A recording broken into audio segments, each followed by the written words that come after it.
ඔන්න අපි අද ඔයාලට අරගෙන ආවේ ගම්පහ දිස්ත්‍රික්කයේ පූගොඩ නගරයට ආසන්නව ඉදිකරලා තියෙන නිවසක් පිළිබඳ තොරතුරුයි. ඉතින් වීඩියෝ එකට යන්න කලින් කියනවා ඔයා තාමත් අපේ YouTube නාලිකාව subscribe කරලා නැත්නම් දැම්ම අපිව subscribe කරලා අපි එක්ක එකතු වෙන්න කියලා.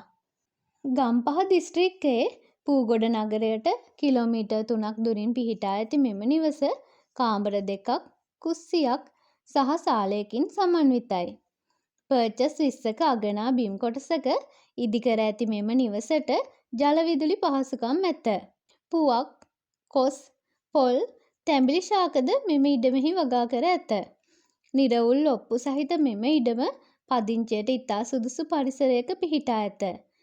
මෙම ඉඩමේ සිට පූගොඩ මණ්ඩාවල බස් මාර්ගයට දුර මීටර් 150යි.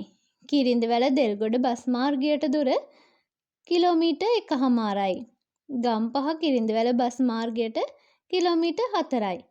ස්වභාවික ආපදා කිසිවක් නැති නිස්කලංක පරිසරයක පිහිටා ඇති මෙම නිවස මුදල් හදිස්සියක් නිසා ඉක්මනින් විකිණේ. මෙම නිවසේ මුළු වටිනාකම රුපියල් ලක්ෂ 28කි. මිල ගණන් සාකච්ඡා කරගත හැක. වැඩි විස්තර සඳහා 071යි 157යි 45යි 46 දුරකථන අංකයට ඇමතුමක් ලබා දෙන්න. තවත් මේ වගේ වීඩියෝවකින් නැවත හමුවන බලාපොරොත්තුවෙන් අදට ගිහින් එන්නම්.